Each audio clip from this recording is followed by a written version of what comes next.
Bona tarda, bon vespre ja a aquesta hora.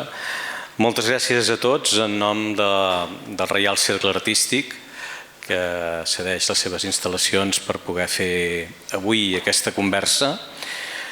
Em dic Andreu Mas i seré la persona que una mica us guiarà a través d'aquest acte, que forma part dels actes que el World Peace Fòrum 2023 celebrarà aquest any a la ciutat de Barcelona i que s'organitza en part des del Reial Cercle Artístic, des de l'associació Barcelona Pau 2025, i com no volíem fer només un fòrum que durés 3 dies, el fòrum es farà a finals del mes de novembre, 23, 24 i 25 de novembre, vam pensar que seria bo poder fer coses al llarg de tot l'any. De fet, vam començar el 21 de novembre del 2022 anunciant que Barcelona seria la seu d'aquest Fòrum Internacional de la Pau i ens vam animar, hem agafat empenta i hem decidit intentar fer amb una certa periodicitat, cada 2 mesos, algun acte coincidint amb diades que tenen un significat per la pau. En aquest cas, avui, 27 de gener, és el Dia Internacional en Memòria de les Víctimes de l'Holocaust. I pràcticament podríem dir que de les víctimes de molts holocausts que van més enllà de la guerra de 1939-1945, la Segona Guerra Mundial. Agrair a l'organització Horizons for Syria, amb el Joan Babeli al capdavant, i a l'associació Jarelo, amb l'Olga Zuban, al capdavant, que han col·laborat i han fet possible l'organització d'aquest esdeveniment avui. El que tindrem és un col·loqui amb refugiades ucraïneses i refugiades sirianes que venen del conflicte sirià i parlarem amb elles de com es viu ser desplaçat del teu propi país i venir a una terra com aquesta, que com sabeu és una terra d'acollida, és una terra que elles ho certificaran o no, intenta posar les coses fàcils a la gent perquè, entre altres coses, és una terra que és una barreja de cultures. Ara us cedeixo la paraula, cedo la palabra a José Félix Benz. Farem part de les nostres al·locucions en català i en castellà perquè hi ha persones que encara no heu tingut l'oportunitat d'aprendre una llengua tan bonica com la nostra, que és el català. Us recomano que ho feu perquè val la pena. Y ahora os dejo con José Félix Benz. Él es el primer catalán que es presidente de una organización internacional que lucha por la paz y esto para nuestro país es un hecho muy importante. Él es además presidente del Reial Cercle Artístic de Barcelona y os dirigirá unas palabras de obertura. Gracias.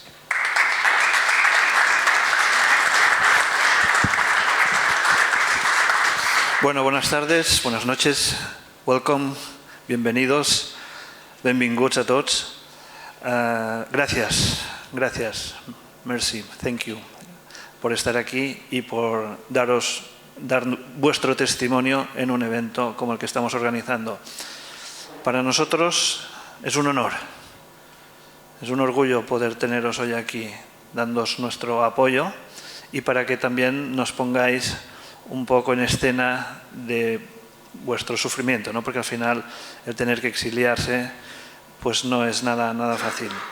Nosotros desde el Círculo Artístico y desde la Asociación Barcelona Pau 2025 y sobre todo con este horizonte puesto en un congreso que se va a celebrar en noviembre, el World Peace Forum en 2023, como ha dicho muy bien Andreu, entre el 23 y el 25 de noviembre de este año, pues quisimos ya desde el pasado 21 de septiembre ir arrancando motores, ir poniendo en escena un poquito este escenario del mundo, ¿no? A través de eventos y actos que en definitiva pues intentamos poner ese granito de arena para, desde nuestra posición, cada uno desde su disciplina, poder llegar a ese objetivo que sería el sueño de que tuviéramos un mundo en paz. Y es algo que lo hemos de conseguir. Nosotros somos una tierra que también hemos tenido exiliados. Somos un país que sí que ahora parece que estamos muy bien, pero hace pocos años, no hace tantos. Yo no la viví, pero sí mis padres. Mi padre estuvo en plena guerra civil, le dieron por muerto 3 veces. Por 3 veces llegaron a casa de mis abuelos con la placa militar rota, la pieza que falta, que es cuando uno fallece y llevaban a su casa. Y por suerte mi padre no se había muerto, había cambiado una vez la chaqueta, había podido Y eso era mi padre, o sea, no estamos hablando de siglos atrás. Por lo tanto, somos un país con mucha conciencia de lo que es esa inmigración, ¿no? Desde esta organización y desde todos los compañeros, y ahora pasaré la palabra al presidente de la asociación Pau Barcelona, Pau 2025, queremos que este congreso de 2023 sea un congreso, que no sea un congreso, o sea, que sea algo más importante, que abramos una ruta, un libro, que dejemos plasmado para la sociedad como un manual de lo que hay que hacer para intentar conseguir ese sueño, llegar a tener ese mundo en paz. Por lo tanto, vamos a trabajar muy duro. Es una manera que tenemos aquí de abrir la puerta a todo el mundo, a todas las instituciones, asociaciones, administraciones, personas, porque también tengo la suerte de presidir otra institución que se llama Fundación de Fomento Europeo, que trabaja por la unión de los pueblos, persona a persona, de uno a uno. Y eso también es muy importante, es una labor complicada, difícil, pero que al final ese uno hace que al final ese todo también sea posible. Por lo tanto, nada, agradeceros vuestra presencia, guardaros en la agenda ese 2023, ese noviembre 23, 24 y 25. Estamos en un camino realmente muy bonito porque nos están confirmando grandes personalidades de todos los países. Quiero destacar esta semana pasada justo Federico Mayor Zaragoza, secretario general de Naciones Unidas, ya se ha adherido al proyecto, va a estar presente, quiere apadrinarnos también en el evento, y como Federico Mayor Zaragoza con su Fundación Cultura de Paz, como tantas y tantas organizaciones internacionales, nacionales, locales, instituciones. Hoy tenemos aquí también al presidente del Instituto Catalunya Àfrica, gràcies per estar aquí entre nosaltres, també donant aquest suport, com sempre, y a tantas personalidades pues, que representáis asociaciones, instituciones, por dar ese apoyo y por dar ese encuentro en noviembre en la que todos vamos a intentar escribir esa hoja de ruta para que no solo sea un congreso, sino que sea un punto de inflexión en la humanidad y que al menos podamos dejar plasmado qué hay que hacer o qué camino se tendría que seguir para que los que vengan, que son nuestros herederos, pues al menos ellos consigan tener un mundo mejor que el que nosotros les vamos a dejar. Por lo tanto, creo que también la responsabilidad en los jóvenes, y también gracias a los que habéis venido, acaban de llegar de Roma, por estar aquí también y por hacer ese esfuerzo. Vamos a tener un fin de semana intenso de trabajo también para trabajar con los jóvenes. Los jóvenes son muy importantes en ese proceso, de hecho son la pieza básica y también van a estar aquí presentes. Por lo tanto, Carlos de Parma, gracias por también haber venido desde Roma hoy aquí. Y nada, pues yo ahora voy a dar paso a Josep Cuellar como presidente de la asociación Barcelona Pau 2025, con también grandes proyectos, y porque Barcelona se convierta en un referente, no porque sea la sede de un congreso internacional, sino porque cuando pase ese congreso, Barcelona permanezca permanentemente con esa lucha y ese compromiso por la paz en el mundo. Muchas gracias.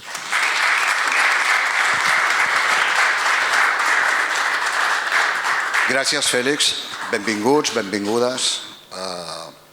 Avui, aquest petit, podríem dir un petit experiment de lo que seria l'antesala de que farem al novembre d'aquest any, del World Peace Forum a la nostra ciutat. Avui és el Dia Internacional de la Memòria de les Víctimes de l'Holocaust, que, com han dit tant Andreu com Fèlix, no només és això, és per totes les víctimes. Molta gent ha preguntat que per què havíem escollit aquest dia, perquè és el dia de l'Holocaust i és el dia de les víctimes de l'Holocaust. Però resulta que hi ha un dia també, un dia internacional dels refugiats i dels migrants. Sembla ser que hi ha dies per tot, dies internacionals per tot. Jo em pregunto si possiblement no faria falta el dia de l'estupidez humana. Perquè en definitiva, hoy vamos a hablar no solo de memoria, sino también de la estupidez humana. Nosotros, el World Peace Forum, lo estamos generando alrededor de dos temas. Ya hemos dicho que uno era Colombia, donde acabó el World Peace Forum en el 2019, y otro iba a ser que este año, muy relacionado con las víctimas del Holocausto, se cumplen 75 años de la Declaración Universal de los Derechos Humanos. Y queremos hacer una reflexión sobre esa declaración y sobre esa treintena de artículos. Podemos observar en los que hemos escogido que están muy relacionados en el coloquio que va a haber hoy. Pero si nos miramos en el primer artículo, en el artículo primero, ya dice: todos los seres humanos nacen libres e iguales en dignidad y derechos, y dotados como están, se les supone, de razón y conciencia, deben comportarse fraternalmente los unos con los otros. Ya el primer artículo nos planta otra vez lo que estamos hablando: conciencia y estupidez humana. Porque dudo mucho, o estoy convencido, de que no todo el mundo tiene conciencia. Para que se produzcan los casos que vamos a ver y de lo que vamos a hablar en un momento, hay que tener en cuenta de que se ha olvidado esa memoria y que todavía hay gente que no tiene conciencia con lo que sucede. Hoy van a hablar refugiados de Siria y de Ucraína, pero no vamos a hablar ni de Siria ni de Ucraína, vamos a hablar de personas. Vamos a hablar de cómo llegan a un país totalmente desconocido, con una lengua diferente, y no vamos a debatir, porque son ellos los que van a hablar. Van a haber un coloquio en el cual hemos venido a escucharlos, sobre todo en qué podemos ayudar, porque supongo que la gente que estamos aquí, y por eso hemos venido, sí que tenemos conciencia. A partir de aquí, no se trata solamente de ese debate o ese coloquio de cómo nos ven, sino también hay que hacer una reflexión de cómo los vemos. Son dos historias diferentes en las cuales no vamos a entrar, pero que evidentemente hasta qué punto somos conocedores de ese conflicto y hasta qué punto marcamos diferencias. Como hemos hablado, este país, esta tierra también ha sufrido lo que es la persecución y ha sufrido lo que es un alzamiento militar, y sabe lo que es emigrar, sabe lo que es refugiarse en otros países y la pérdida sufrida, como ha comentado Félix, con familiares muy cercanos. Por ese motivo, antes de empezar, os agradecería que guardásemos un minuto de silencio. Un minuto de silencio que nos recordará, vamos a hablar del artículo 14, me lo he olvidado decir que precisamente este es el artículo que vamos a tocar, porque también dice que en caso de persecución toda persona tiene derecho a buscar asilo y disfrutar de él en cualquier país. El problema es que no habla con qué calidad y de qué manera. Eso también lo hablaremos hoy. Pues antes de empezar, vamos a guardar un minuto de silencio, si os parece bien, donde vamos a recordar que en este país, en estas tierras, también hubo una guerra devastadora. Esta imagen es de Belchite, un pueblo en Zaragoza, que no se quiso reconstruir para que quedase como ejemplo de la memoria devastadora de esta gente o de esa gente que no tiene conciencia. Guardemos, pues, ese minuto de silencio. Gracias, amigos.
És una d'aquelles experiències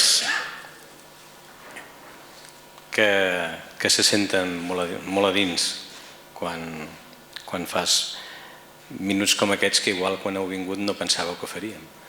Però ha estat una iniciativa interessant per viure en moments com aquests, ni que sigui avui pràcticament en família. Com molt bé deia en Fèlix, amb el treball que fa la Fundació Fomento Europeo, hi ha coses que s'han de lluitar persona a persona. Per tant, si alguna vegada en un acte al qual assistiu i es parla de pau ve poca gent, no és dolent si aquella gent surt convençuda que el que ha de fer és convertir-se en subjecte polític i fer que altres persones adquireixin la consciència que un dia ens portarà a tots, esperem, a la pau. El Cercle Artístic és un espai d'art i d'un art entès amb les màximes de les seves expresions. Es por este motivo que hemos querido poner música a este evento, igual que lo hicimos anteriormente, en el que nos sirvió para abrir esta serie de actos en torno a la capital mundial de la paz, al World Peace Fòrum Barcelona 23. Hoy nos acompaña Lyudmila Gutik, espero decir bien tu nombre. Ella es ucrainesa y cantará y tocará una canción que se llama Mama no llores, Mama no ploris. Gracias por venir.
Мамо, не плач, ти мене народила для волі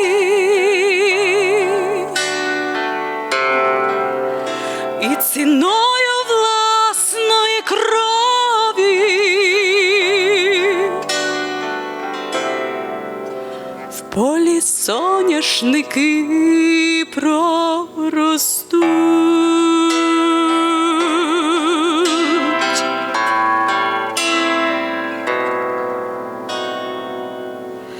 Мамо, я в путь, бо немає уже що втрачати. Ми ніколи не вміли мовчати, бо немає чужих дітей.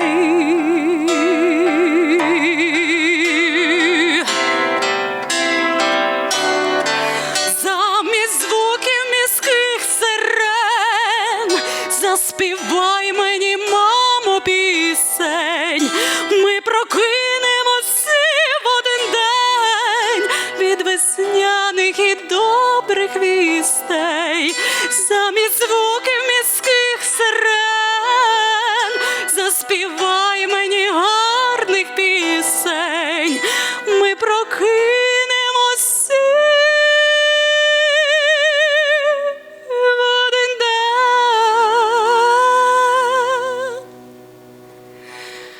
від весняних і добрих вістей.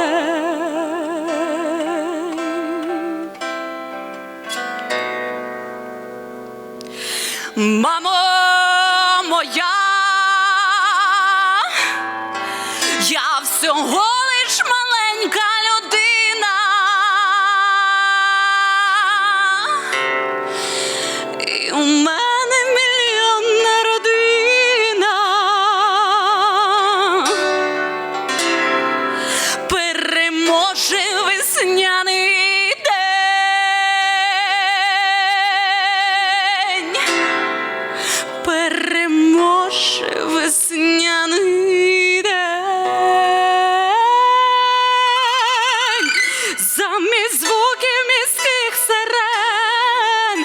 заспівай мені, мамо, пісень.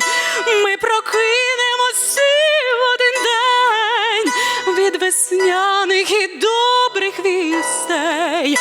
Замість звуків міських сирен заспівай мені, мамо, пісень. Ми прокинемося в один день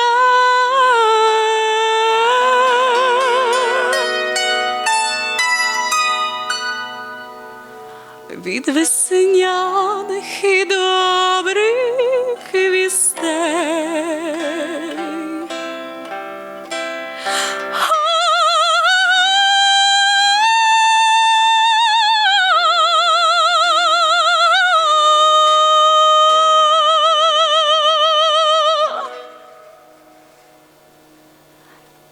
Мамо моя, ти мене народила для волі і ціною власної крові в полі соняшники проростуть. Замість звуків міських сирен заспівай мені, мамо, пісень. Ми прокинемося в один день від весняних і добрих вістей. Замість звуків міських сирен заспівай мені, мамо, пісень.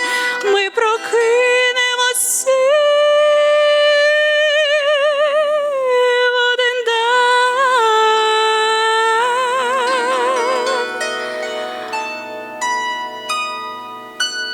від весняних і добрих вістей.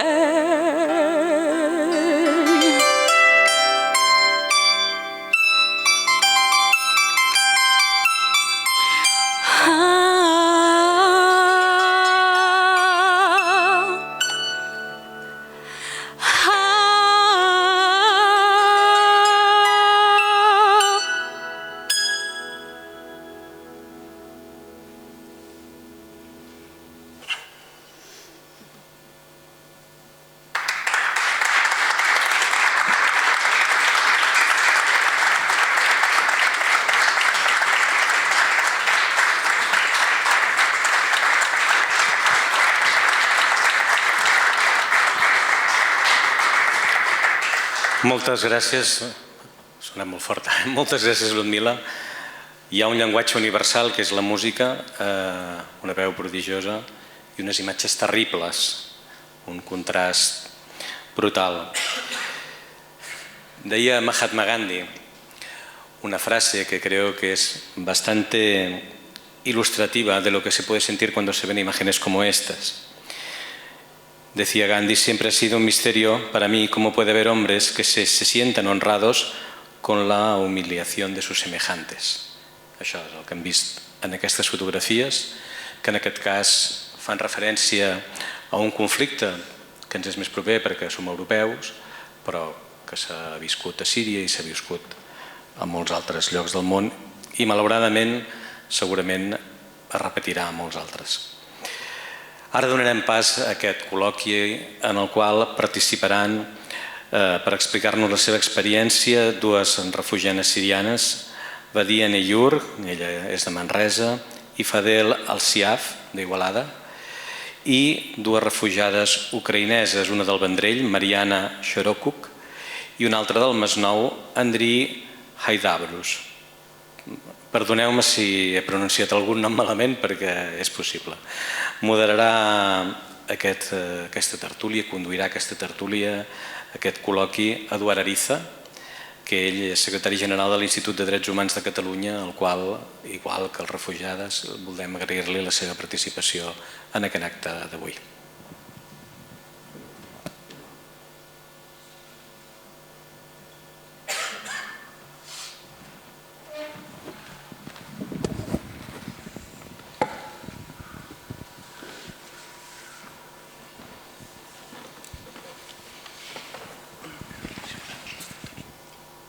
Muy buena tarde a tothom, muy buenas tardes a todos. Empezamos ahora un coloquio en el que, como se ha comentado en las intervenciones precedentes, no pretendemos entrar en la actualidad política siria ni entrar en lo que sería la realidad de las dos guerras, y mucho menos aún queremos entrar en algo tan obsceno como sería una comparativa entre el trato a unos refugiados y a otros. Por ejemplo, hay muchos países, muchas otras poblaciones que sufren. Yo estoy algo vinculado a la comunidad armenia aquí en Barcelona, que sería otro grupo pues, que a día de hoy ya ni siquiera aparecen en las noticias. Aquí no se trata tanto de entrar en comparativas, sino de hablar, por un lado, de la universalidad del dolor, de la experiencia del refugiado, de la persona que tiene que abandonar su país por miedo para su propia vida y existencia, y por otro lado hablar de las dificultades emocionales y, por ejemplo, las dificultades lingüísticas que se encuentran en este proceso. Me permito aprovechar mi soltura con el idioma para precisar una cuestión de las intervenciones precedentes. Hemos repetido mucho que somos tierra de acogida y yo creo que emocionalmente es así. Los españoles en general somos una población solidaria, los españoles, los catalanes somos una población solidaria. Lo que pasa es que quizás fallamos en algo con los refugiados, con lo que también fallamos a nosotros mismos. En la preparación del coloquio, tanto hoy como otro día, bueno, llegan muchas quejas de los trámites, el procedimiento administrativo, algo que no nos suena a nosotros de nada, nunca ha sido un problema para nosotros, estoy de broma evidentemente.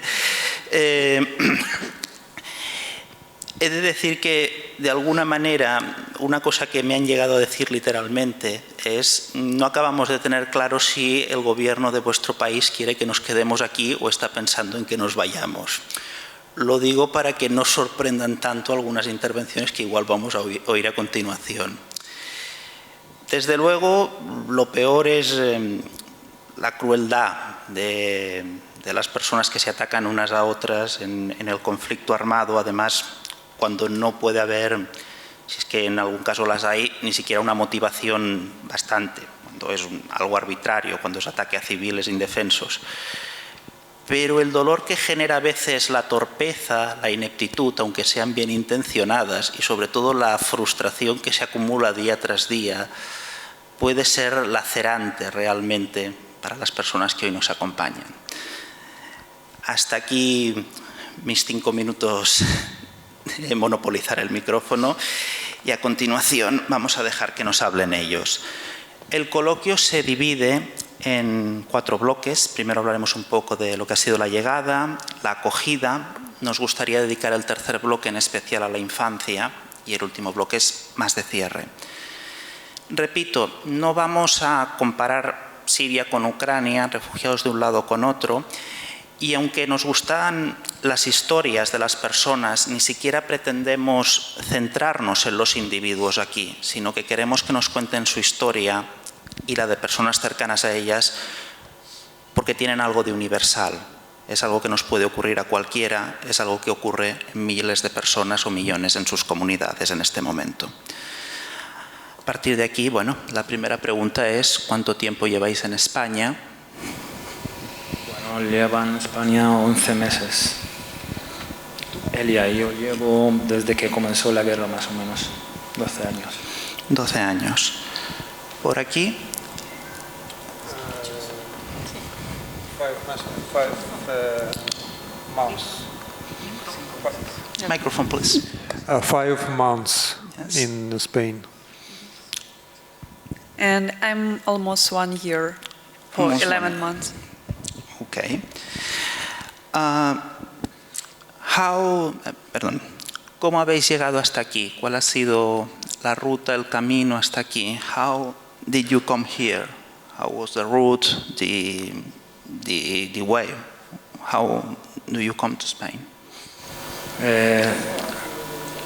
Elia ha venido a través de La UNICEF estaba de refugiada en Líbano hace 10 años. Luego, bueno, ha tenido la oportunidad de venir aquí a través de la UNICEF. Ella y sus hijos. ¿Y tú?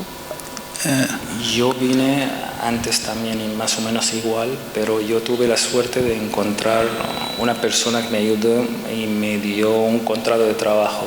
Construí mi vida más rápido. Claro. ¿Vos? Do you need that I repeat? First of all, good evening to everyone. I'm Mariana and my colleague is Andriy. Maybe we will start from this.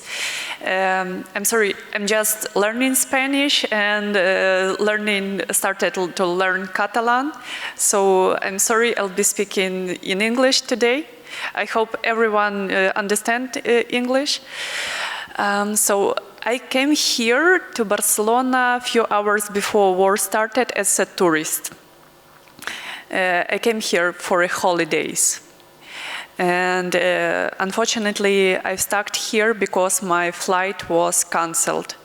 And for the moment, I'm still here, I'm living here, and I'm working as a volunteer, as a director of Ukrainian Center in Barcelona, and I'm helping to refugees. Good evening, everybody. I'm here in 5 months, and decision to come to Spain was very difficult for me and for my family. My wife was pregnant, and we want to protect our baby, and I want to protect my family. I come to Spain in August, end of August, 30th August. And why we come? Because my city is Kharkiv, is under attack. You will saw some pictures from my cities, in city centers and all of them. And rocket attacks and we cannot come back here. And we go by the car. It's take 5 days from whole Europe because pregnant and high risk we cannot go to the plan. So, and we come here. We came to our friends to help us. Ara? Sí, perfecte. No, dic, tothom segueix bé l'anglès o intentem fer una mica de traducció simultània? Si no, no... Segur? Val. Ah, sí, d'acord. Sí. No pateixis. Bueno, el caso de la experiencia que ha sido que ella llegó aquí como turista, se convirtió sobrevenidamente en refugiada y él tuvo que venir con su mujer embarazada desde Ucrania. En ese sentido, durante la ruta, y lo que ha dicho Josep, si podemos ser un poco breves, ¿tuvisteis miedo en algún momento? ¿O en más de uno, o en alguno de manera particular? Sí, hemos tenido mucho miedo. Aparte de lo que salir de allí era alegría y al mismo tiempo pensando que nos está esperando aquí, porque venimos a algo que es desconocido.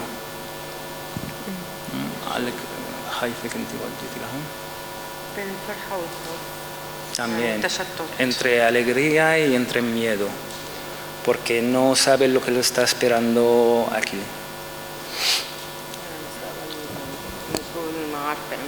Futuro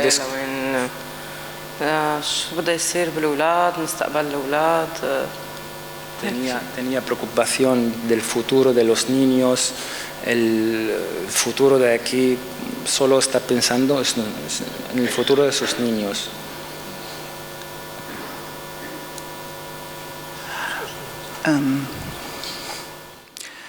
during the road, do you have, did you feel fear in any particular moment when you were running from Ukraine to here? When you... Or when in the way when we're running? No, during the road, when you decided to depart, and I imagine that you should go out, I don't know, in a car, by train, I'm not sure. Mm-hmm. There were moments or any special occasion where you think, wow, this is really dangerous, I'm in really danger, more than the usual, I mean? No.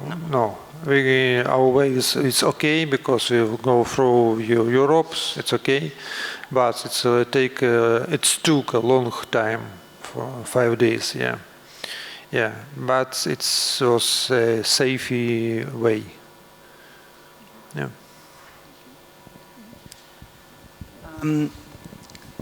Me gustaría hablar un poco más de los motivos. A ver, es evidente que todos los refugiados para salir de su país tienen el motivo que es una crisis humanitaria, tanto en Siria como en Ucrania es un conflicto armado, pero a veces hay algo en concreto que hace que demos el paso. En este caso, sobre todo, me gustaría que nos hablaras un poco más de tus hijos. Tú cuánto llevabas del Líbano, cuándo decidiste marchar, lo importante que es la educación.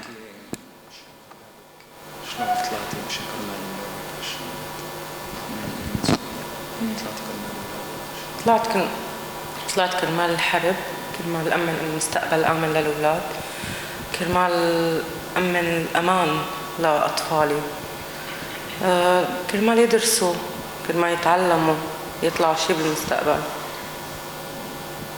Bueno, salió sobre todo por sus hijos, para salvar a sus hijos y que tengan un futuro mejor que ahí y que tengan la seguridad necesaria y que están a salvo. O sea, solamente que estaba pensando en salvar a sus hijos. Y el motivo es sus hijos. O sea, ella no pensaba en sí misma más que en sus hijos.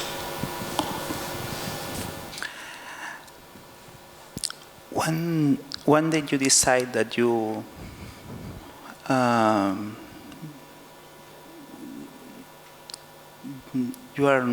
I'm not going to return to Ukraine. You came here as a tourist. It was because of the war, I'm sure about that. But for example, you usually talk to your mother. She advises you about staying in Spain, or?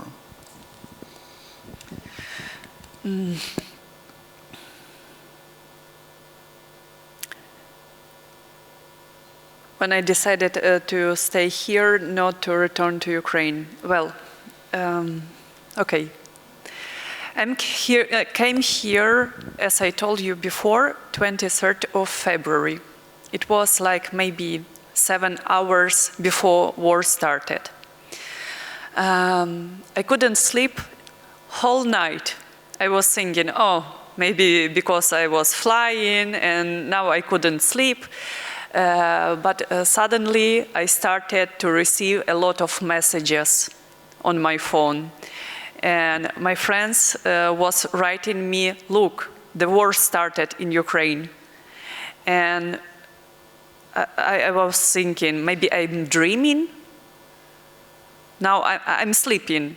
It's just a dream, yes? But I had this feeling that I'm dreaming. Maybe during 2 months, whole March, whole April, I was thinking, I'm dreaming. It's not possible. It couldn't be that war could happen in Ukraine. War could happen in Europe. Because my country, our country, it was totally European country. Since 2014, we made a lot of reforms, We had perfect roads, we had very good administration. Our public services was like this, like very quick. You want to go to the doctor? Okay, take your phone and you will be in the hospital tomorrow or next week. You want to check, I don't know, for women, your breasts? It will be tomorrow, not in April. You want to open entrepreneurship or bank account? It will be today, not after 1 week or 2 weeks. You want to open your enterprise? It will be this week, and your bank account will be now. Okay, we had some problems. Who haven't? Like, even here in Spain, you have some difficulties, yes? But still, I've been living here, I've been living in Poland, but I assure you, it was totally European country. That's why I was like, I couldn't believe that war could start in Europe. It's unimaginable. War could start I'm sorry, somewhere else. But we wasn't like country of the Third War. We was like European country. And only when I was decided, to return to your question, when I was decided that I wouldn't return to my country, when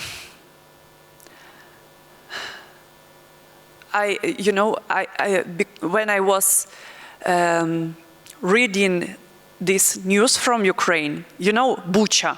You heard maybe Bucha, this name of the city.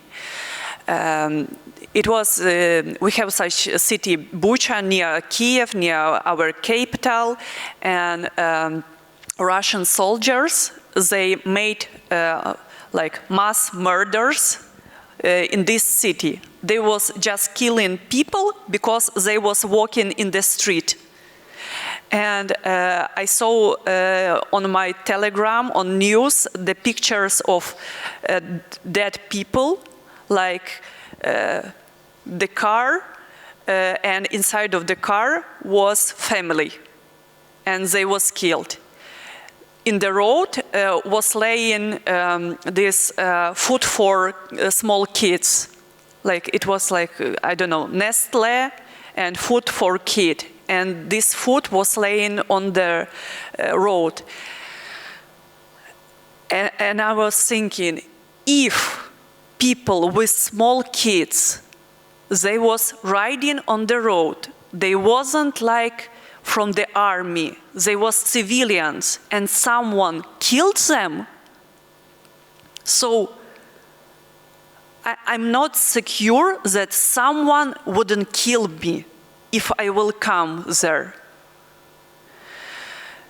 And like when I was calling to Ukraine, to my friends, to my mom, I should say, she is living 10 kilometers from Poland, 10 kilometers from border with NATO country. And still, there was missile in her city, in my city. And I was not secure to return there because 10 kilometers from border with NATO, from border with Europe, it's not secure. There is not light, there is no electricity, there is no internet, there is not security that you wouldn't be killed. I'm sorry for such long speech. Do not worry, but yes, we are a bit pressed for the time. Yes. However, I think we all value this sort of testimony. Thank you. I don't decide that I don't want to return to Ukraine, but I think in the future will be back. But now my city is not far from the border of Russia. It's about 30 kilometers. Yeah, yes, Russian soldiers is not in my city, but it's near my city. And it's attacks, bomb attack, rocket attack every weeks. Yeah, and unfortunately, I cannot come now. I don't know what will be. Yeah, and nobody know. And I hope it's war is stop. We come back.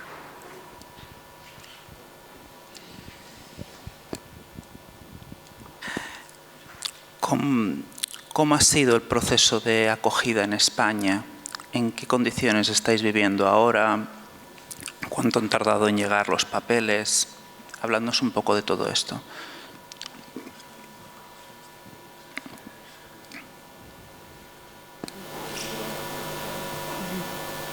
الاستقبال كان كتير سيء للأسف. ما كنت أنا متوقعة إنه هيك استقبال. طبعا بسبب الجمعية اللي استقبلتني. ما خلوا الأولاد إنه تشرب مي. المعاملة كانت بسرعة بسرعة بسرعة. سفر طويل وما في استراحة. ويعني ما في مي للأولاد، ما في أكل للأولاد، ما في رياحة. غير باقي العيال يعني اللي كانت موجودة معانا. يعني نحن جينا من وضع حرب، من وضع قصف، من وضع بلد كان متدمر. الأطفال شافت كتير شغلات بعيونها ما عم تنساها. هي هلأ الصوت القوي بخوفها، تشعر بالخوف من الصوت القوي لحد الآن.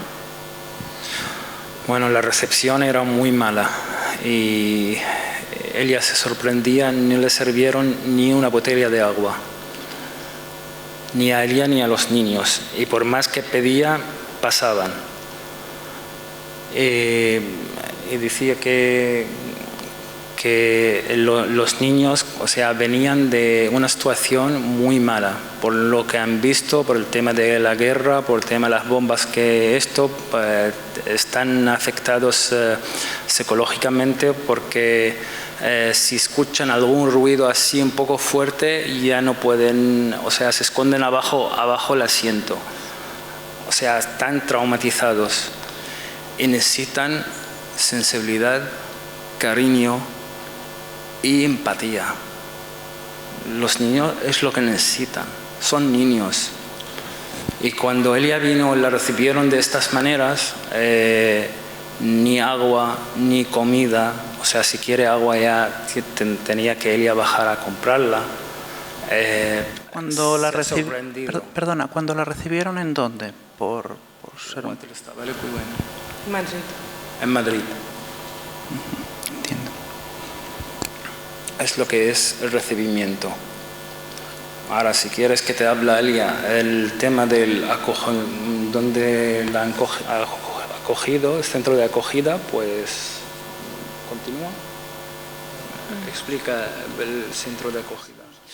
Si nos quieres contar dónde estás viviendo ahora, qué quejas tienes, qué vivo en Memòria, centro San Juan Lideu. شلون المعاملة؟ المعاملة كتير سيئة. نحن قسم في سجن، وقسم في العوائل اللي بتجي. يعني بيجيبوا اللي ما عنده بيت، المعاق، اللي معه مرض، كلهم مجمع بالسنترا. الأكل، أطفال بدون أكل. يعني أنا اشتكيت للمسؤولين إنه أطفالي 5 أيام ما عم يتقبلوا الأكل أبداً. هذا الشيء ما في رحمة، ما في إنسانية بقلبهم، ما في شفقة للطفولة، ما في اهتمام للطفل. هالطفل كيف بده يقدر يروح مدرسته؟ هذا الشيء ما عم نشوفه هناك. Bueno, ella dice que el tema del trato es muy mal, sobre todo el tema de la comida. El centro tiene normas, parece una presión. Hay dos partes. Hay una parte para gente que Por ejemplo, la desocuparon y no tienen sitio y esto, y los meten en esto, y hay otro sitio para los refugiados. Y todos están en este centro. Tema de niños. Los niños no tienen derecho a nada allí. Hasta la comida, si no le gusta, niño, pues da igual. O sea, si le gusta bien, si no le gusta, no piensan en los niños. O sea, encima el niño está traumatizado y no tiene ni para jugar, ni juguetes, ni tele en la habitación. La tele la tienen en la sala de abajo para 80 personas. O sea, si ella tiene 2 hijos o 3, y esta señora tiene otros 3, y este señor tiene otros 3, y todos quieren bajar a ver la tele, y yo quiero ver un partido de fútbol, pues tenemos problema ahí. No pueden salir del centro cuando quieren, o cuando se cierra la puerta, se cierra la puerta. ¿A qué horas? ¿A qué horas se cierra la puerta? Se cierra a las 12. Por ejemplo, el otro día había feria en Marxa y quería dejar a los niños que disfruten un poco.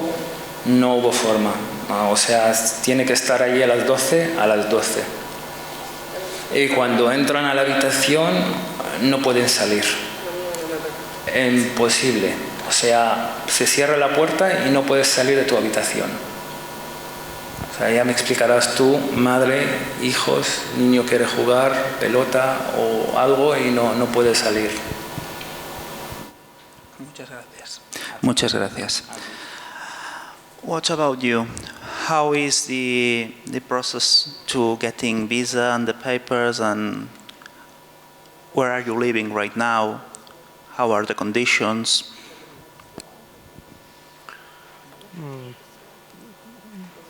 As I said, for me and for my family, to help person, my colleague, she work in university. I'm same work in university in Kharkiv, in Ukraine, and we both cooperate. And she invited me and to help to make some of documents. Yeah. In Spain, it's very important that we have some telephone numbers that we talk and we answer Ukrainian language. It's very useful and support us to receive all documents that we need to receive. Now we live in like guests in our friends, but we know that we need to find our flat or some of houses where we need to live, and it's that questions for us. Yeah, that's question for us because first of all, I know speak Spain Catalan. Yeah? I study. I have courses. We have some of months to study, but it's not enough to now to decide my problems that I have now, and for my family, yeah, for my work, for my house and flat. Yeah, it's first questions that I have now.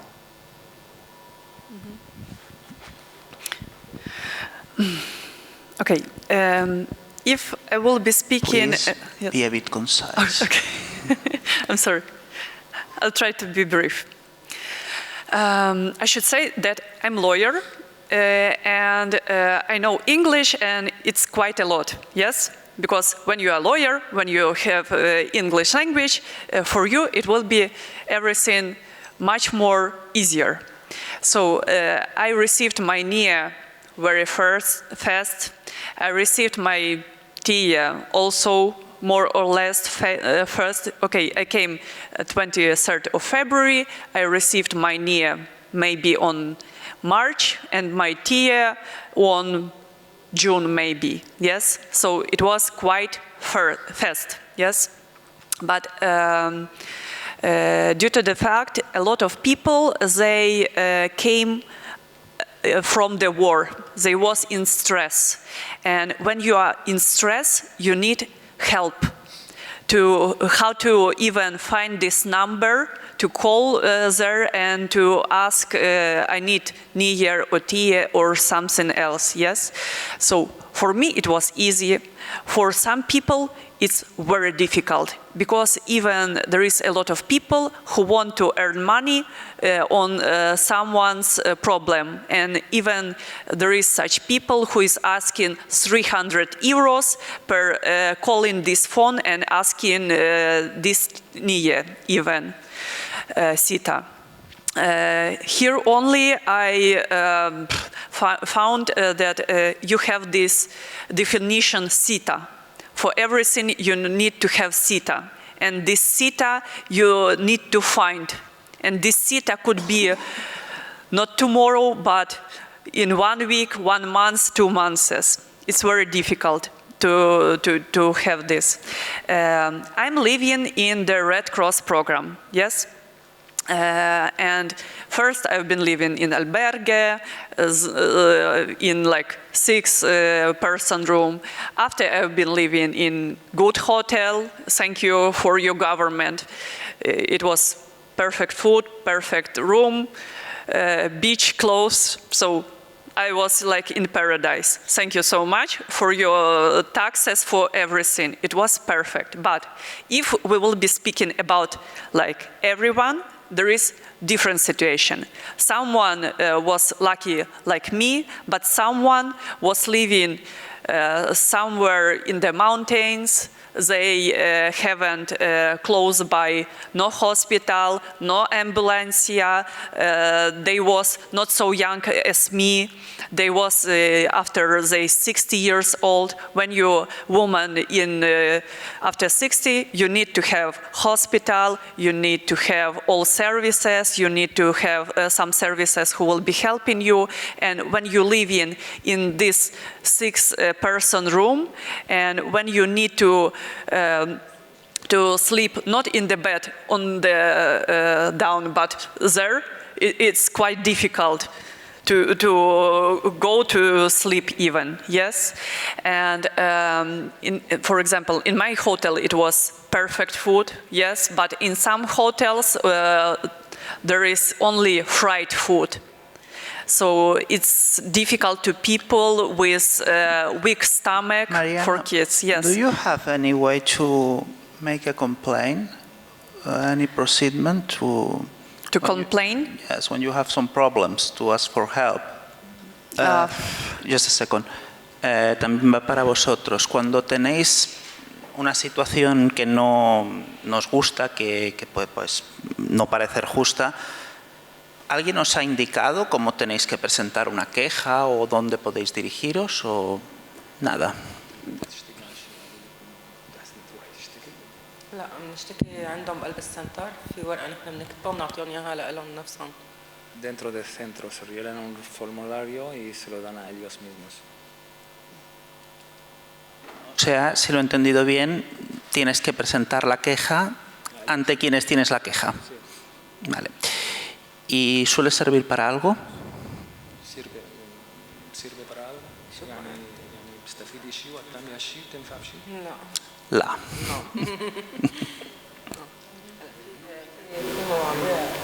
في مواضيع مشان البيوت، اجارات البيوت ما عم يأجروا، كل شيء عربي ما عم يأجروا. Ella dice el tema de la vivienda es algo muy importante y la vivienda hay mucha dificultad, o sea, para encontrar una vivienda que acepten alquilarla, y más al ser árabe, palabra árabe, ya hay dificultad en general, ¿no? Digamos, pero siendo árabe es más dificultad todavía, porque piensan que todo el mundo es igual y todo el mundo pues tiene miedo. Y ahora lleva un año casi en el centro, está buscando vivienda para salir a buscar su camino a 4 meses. Lleva buscando vivienda a ver si sale algo, pues no sale nada, ni vivienda, ni eso es dificultad, o sea, no hay. Vale. También hay tema de papeles, documentaciones, certificados, convalidación de títulos.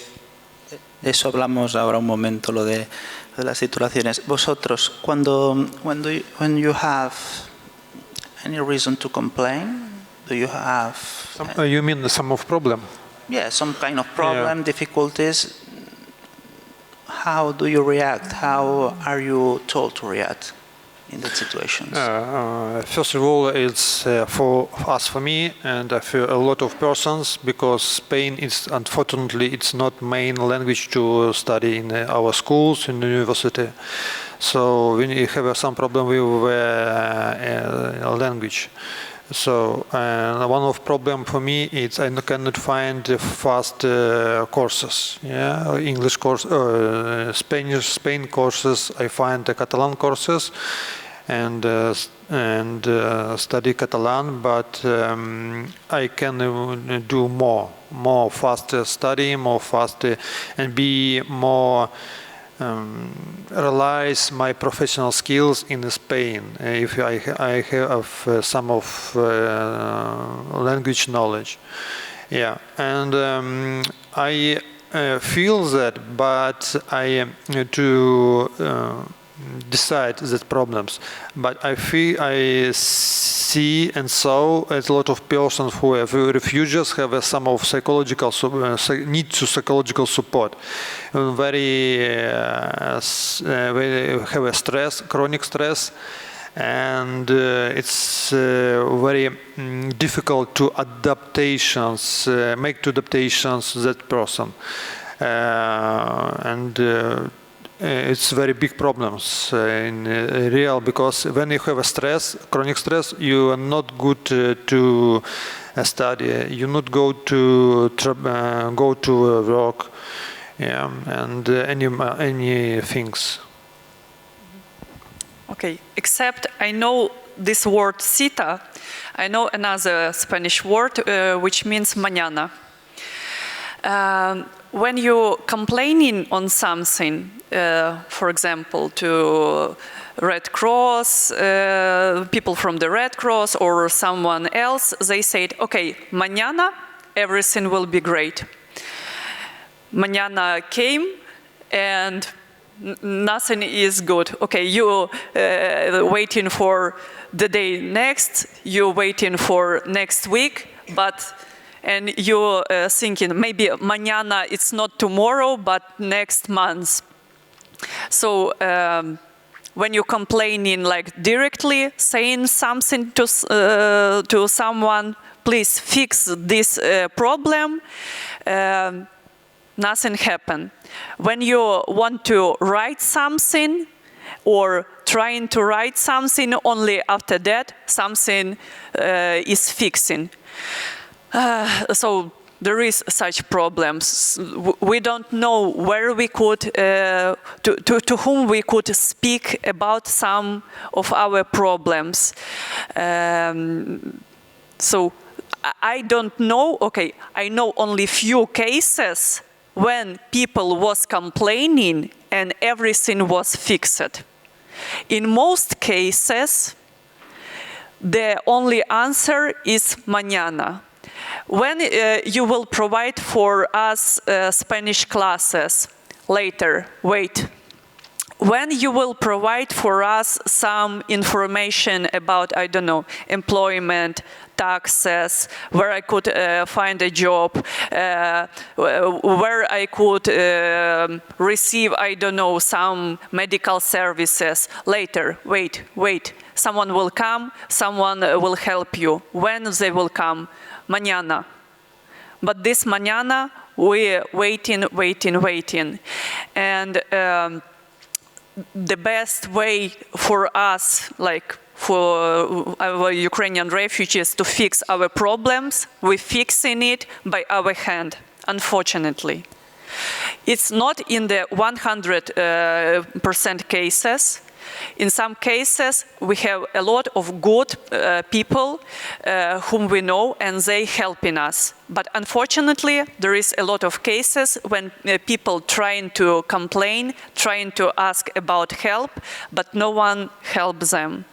And that's why we gathering together like refugees helping other refugees. I know something more, so I'm helping other people to how to deal with their problems.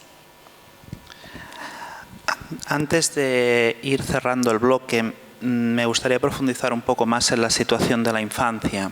Tenemos por aquí a alguien que... How old is your baby? Old is your baby? I have a son, he's 3 months. 3 meses. 3 meses. ¿Tus hijos qué edad tenían?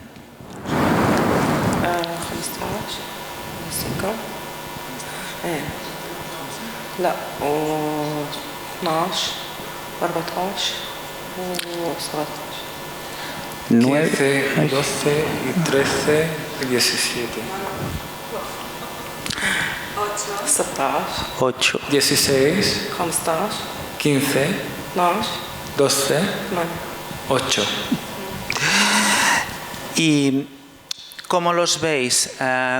¿Cómo los niños ucranianos, no necesariamente los vuestros, cómo se integran en nuestras escuelas? ¿Cuál es su situación? ¿Cómo lo reciben los compañeros?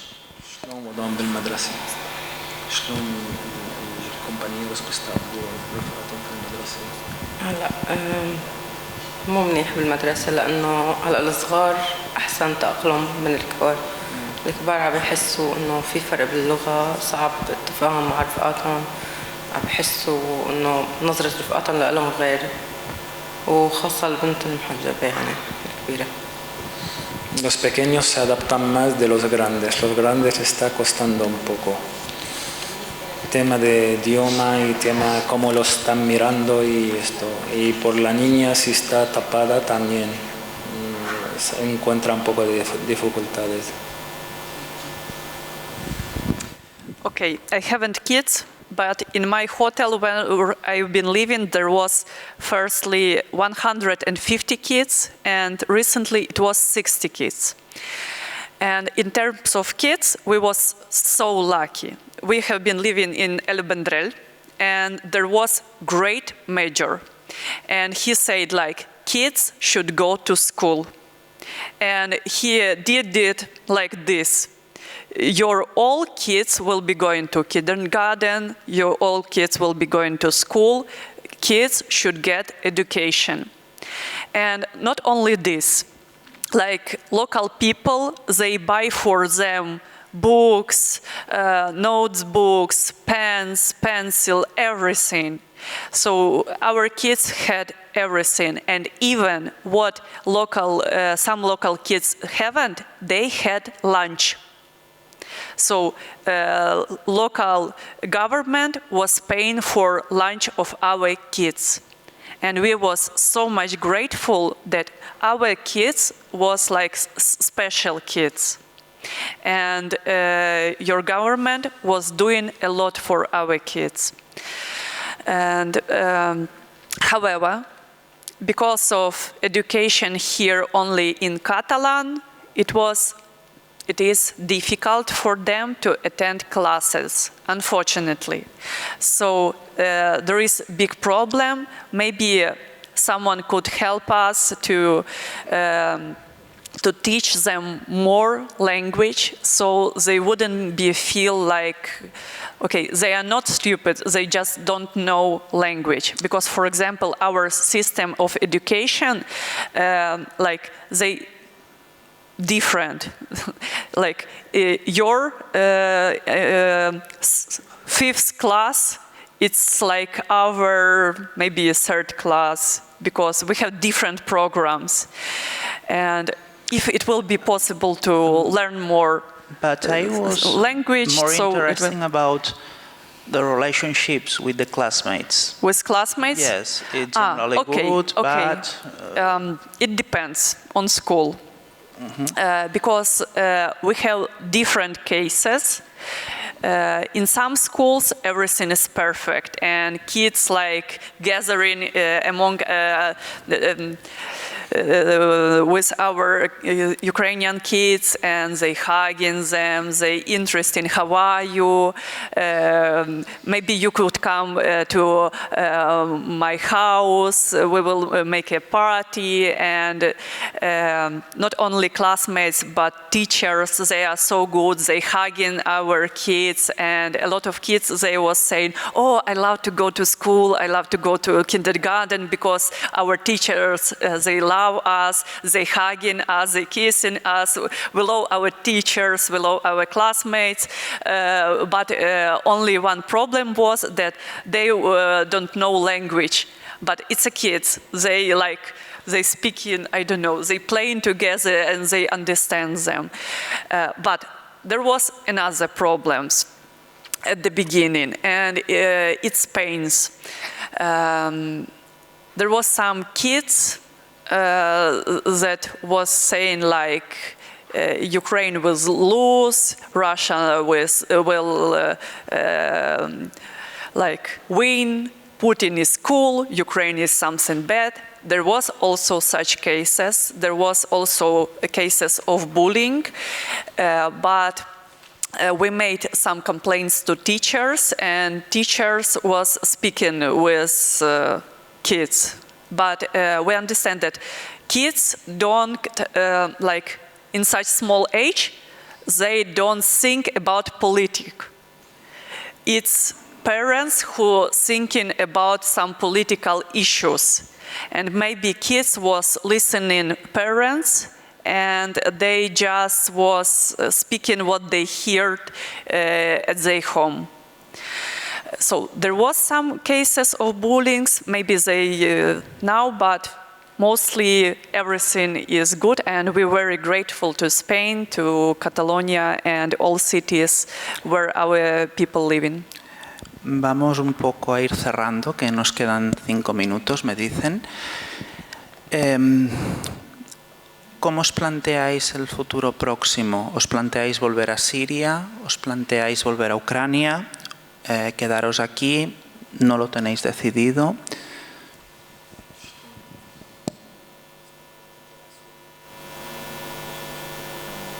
لا أنا المستقبل تبع أولادي هو هون، نحن بدنا نبني مستقبل هون، بدي أدرسهم، نعلمهم، نشتغل، نقدم للبلد اللي نحن فيها اللي استقبلتنا.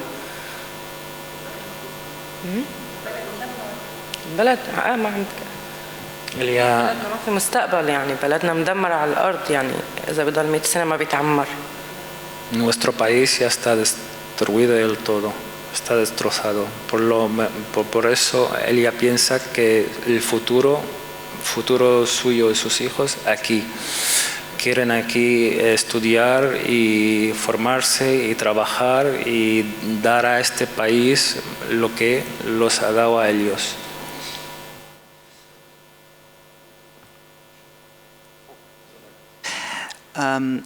To close the event, I would like you to share with us briefly, please, how do you see the future? Do you see coming back to Ukraine, staying here, going to another country? I don't know. Or maybe even you don't know, you're not sure. Just your feelings, your impressions about that point. I am not sure about in the future. But now I live here, I live in Catalonia, now I study Catalonian language. And I try to adapt to these situations, I try to find myself, to use my professional skills to help our refugees and for Spain people. When Spain government to give me some of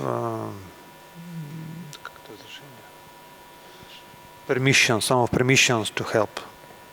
Yeah. Well, to be honest, my heart lives in Ukraine. I love my country. It's a perfect country. And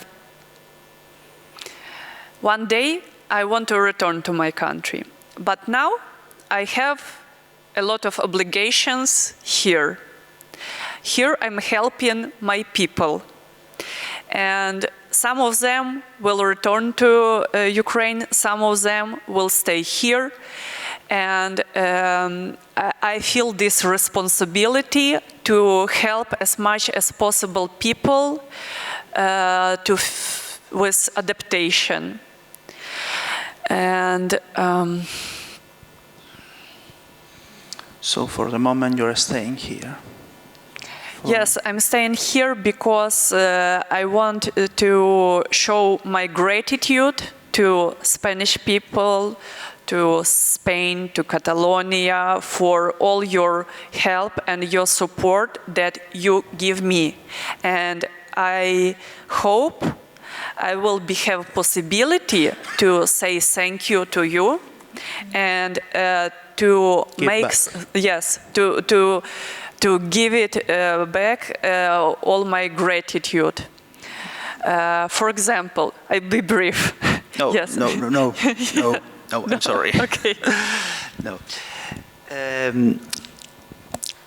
Lamento si no ha podido ser todo lo dinámico que queríamos que fuera en un principio, pero más allá de las preguntas concretas, creo que ha sido muy importante dejarles hablar y escucharles, cada uno en su estilo, en su forma de expresarse, pero creo que al final el relato que nos han hecho sobre todo es fiel a su realidad, y en ese sentido creo que es lo más valioso que hoy nos llevamos de aquí. Bueno, eso y antes la música, que también ha estado bastante bien. Moltes gràcies a tots per assistir, moltes gràcies al Cercle i a les diferents organitzacions que han participat amb nosaltres, i si us sembla ho tallem aquí, ho deixem aquí. Sí, perdó, igual ara havia un turno de preguntes.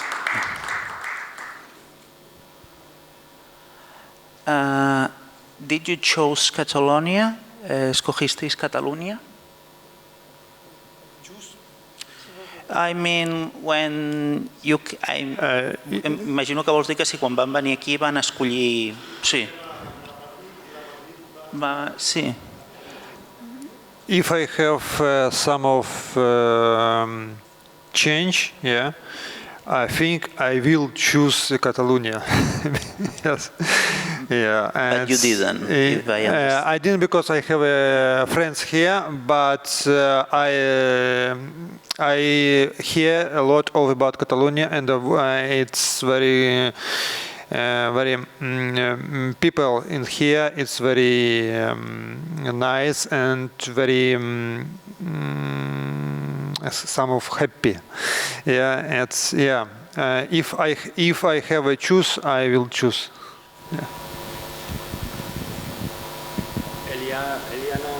Ella no eligió Cataluña, o sea, cuando llegó a Madrid, ellos, o sea, la han mandado para Cataluña. Ni han escogido de origen tampoco, ¿eh? Sí, ni de origen la han escogido también. O sea, desde el Líbano ya la mandaron para Madrid, y Madrid mandaron para Cataluña. You come directly to Barcelona for any reason, or just casual? Well, my reason was Gaudi. Because I believe that architecture is a queen of art, and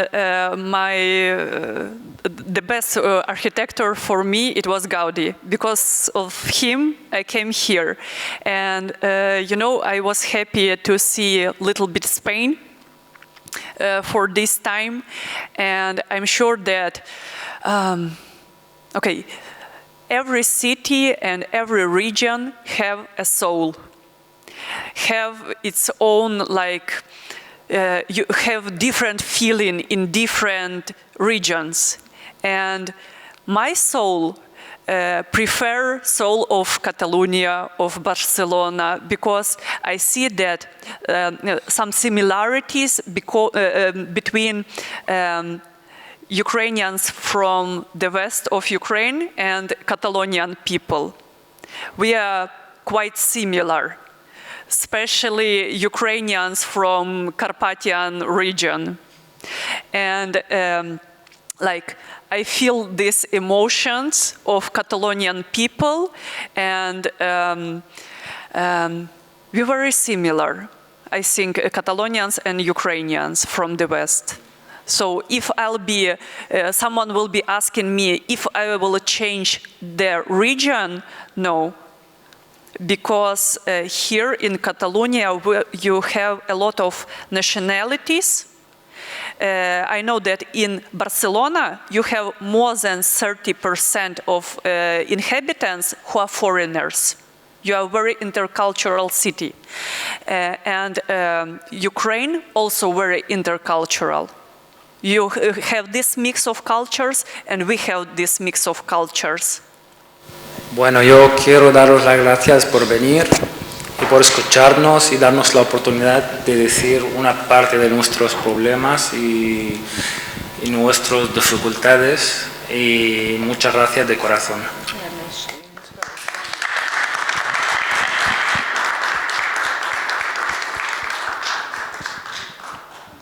Luca, os lo digo yo a vosotros también. Molt bé, doncs, moltes gràcies als 5 per acompanyar-nos aquí aquesta nit. Muchas gracias a los 5. Thank you very much for being here with us. Els refugiats que hem tingut avui aquí no representen totes les realitats dels diferents tipus de refugiats i les diferents situacions que han de viure. Com molt bé comentava abans la refugiada ucraïnesa que està al Vendrell, doncs les polítiques que s'han fet al Vendrell segurament en ciutats de l'àrea metropolitana no les trobaríem, i amb el tema del que passa a Manresa segurament tampoc ho trobaríem. Per bé o per malament, malauradament, no sempre responem al que la gent necessita. I ara sí, us deixo amb ella i fins la pròxima. Sapigueu que allà teniu per prendre una mica de cava.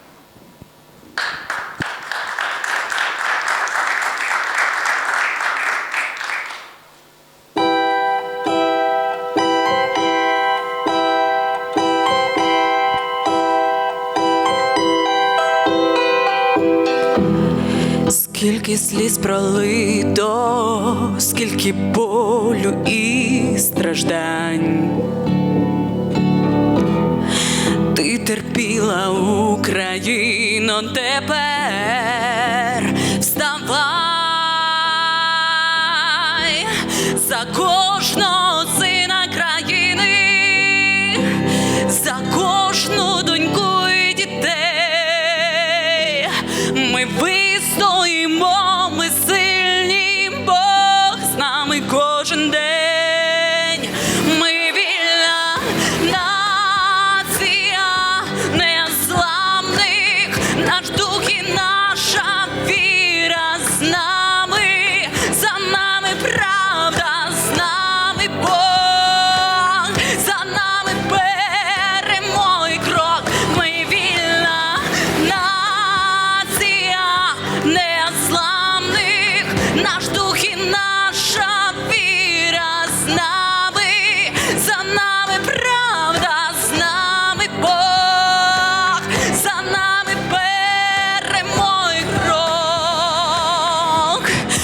Кожне місто відбудуємо, повернемось в рідний край. Знатимуть у всьому світі славу нашій Україні. По жилах наших тече воля, незламні, незалежні ми. Збудуємо на жовто-синій прапор дори.